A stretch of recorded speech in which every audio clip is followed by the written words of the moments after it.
तो ऐसे तो देखते हैं जो खेल दो प्रकार के आते हैं,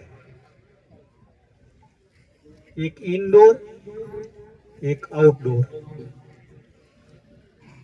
जो इंडोर तो क्या है, बंद वातावरण के अंदर भी खेले जाते हैं, घर के अंदर भी खेले जाते हैं। तो उसके अंदर दिमाग का जो विकास तो होता है, लेकिन शरीर का सर्वांगीण विकास करना है तो आउटडोर खेल जरूरी है। अपने शिक्षा की तो जरूरत है ही, शिक्षा तो लेनी है ही, साथ में जो खेल है वो भी एक जीवन का ये अभिन्न अंग है। शिक्षा के साथ साथ आपको खेल खेलना चाहिए। तो आउटडोर किसको क्या बोला जाता है, जो आप अभी खेल रहे थे, क्रिकेट है, कबड्डी है, खो खो है, जो खुले मैदान के अंदर खेले जाते हैं उनको आउटडोर कहा जाता है। तो आप सभी खेल प्रेमी है, इसीलिए उसके अंदर भाग भी लिया है। और 3 दिनों से लगातार आप खेल रहे हैं, अच्छी तरह खेले दोनों टीम ने। तो अपने जो पूर्व प्रधान साहब ने आपको बताया है,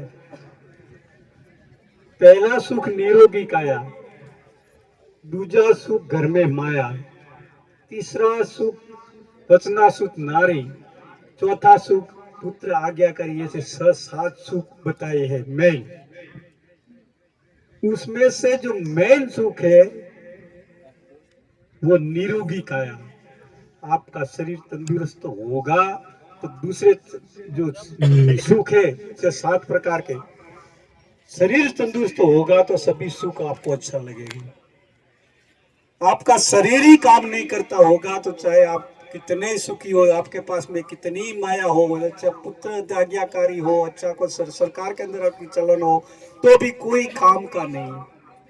तो शरीर को तंदुरुस्त रखना बहुत जरूरी है। तो शरीर को तंदुरुस्त रखने के लिए ये खेल खेलना भी बहुत जरूरी है, क्योंकि खेल खेलने से शरीर के अंदर जो है नस नस को कसरत मिलती है, दिमाग को भी विकसित होता है। आप दौड़ते हैं, कूदते हैं तो आपका शरीर कितना मजबूत बनता है। आपको भूख अच्छी लगती है, भूख अच्छी लगती है तो आपको खाना भी आप अच्छा खाना खाओगे तो उनमें से आपकी जो प्रक्रिया है तो ये पाचन शक्ति ये भी मजबूत बनती है। पाचन शक्ति मजबूत बनती है तो आपका जो दिमाग तक खून अच्छी तरह पहुंचता है, तो आपका दिमाग भी मजबूत बनता है। इसीलिए खेल भी जरूरी है आपको।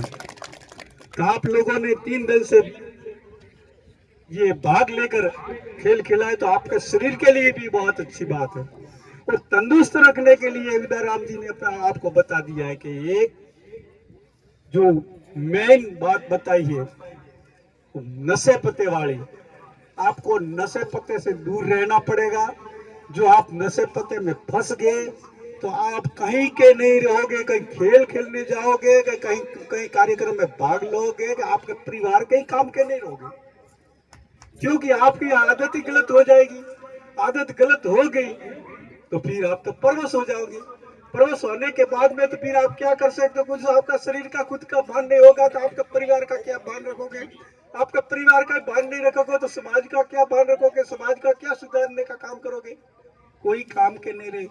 तो मैं आपको रिक्वेस्ट करता हूँ, मेरी ओर से मैं कह रहा हूँ, ये मंच के माध्यम से कह रहा हूँ कि आप जो अच्छी तरह खेल रहे हो, अच्छे मजबूत हो, हट्टे कट्टे हो, तो वो शरीर को हट्टे कट्टे बनाकर रखना है। उनको किसी प्रकार के नशे पत्ते के अंदर नहीं जाने देना है और तंदुरुस्त रहकर आगे बढ़ना है।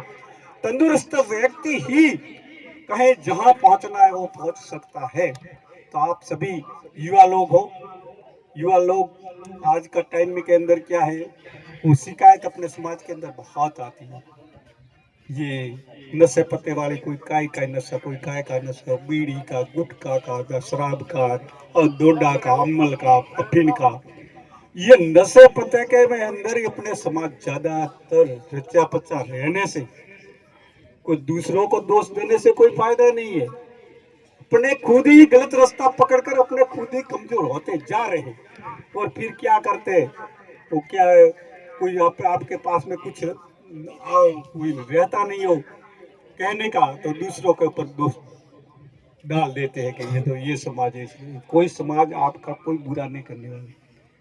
आपका भला करना है तो आप ही कर सकते हो, खुद का ही भला करना है तो खुद ही कर सकते हैं। कोई दूसरे आकर आपका भला कोई करने वाला नहीं, ना तो मैं आकर आपका भला कर सकूं, क्योंकि आपकी पढ़ाई करनी है, पढ़ाई के आगे आपका जो लक्ष्य तक पहुंचना है तो आपको ही पहुंचना पड़ेगा।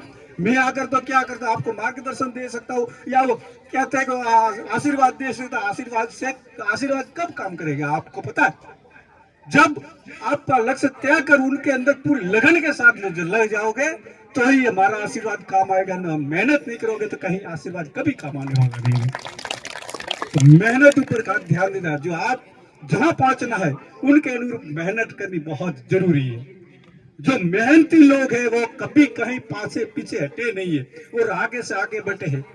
और जो पहले का टाइम में आपके पास में कुछ नहीं था, तो एक अपने शख्स अपने जो जन्म लेने के बाद में उन्होंने कितनी मेहनत की, ये सब जानते आपने इतिहास पर उठाकर देखा होगा। बाबा साहब की जीवनी आपने पढ़ी होगी, नहीं पढ़ी हो तो घर जाकर पढ़ना कि उन्होंने कितनी मेहनत की, उन्होंने कितना साहस किया, उन्होंने कितना संघर्ष किया है, तब जाकर आपको यहाँ ये सब अधिकार मिला है। नहीं तो आप तो अधिकार से वंचित हो गए थे, आपके अधिकार देने कोई दिया ही नहीं था। सब अधिकार और लोग लेकर बैठे थे, और आपको तो बिल्कुल कमजोर करके रख दिए थे। और आर्थिक संपन्नता से तो इतना कमजोर कर दिया था कि आपके पास में कुछ था ही नहीं। तो एक व्यक्ति ने कितनी मेहनत करके उनका इतिहास पढ़ना, उनको पढ़ना, पढ़ने के बाद में सोचना समझना कि ये एक व्यक्ति ने कितना काम किया है, हजारों साल का इतिहास बदल कर आपके लिए वो काम करके चले गए। और तो उनको जो बताया मार्ग पर अपने चलना बहुत जरूरी है। तो आज यहाँ ये समापन के अंदर आप लोगों ने मेरे को भी बुलाया, बुलाकर अच्छा सम्मान किया, तो उनके लिए भी मैं आभारी हूँ।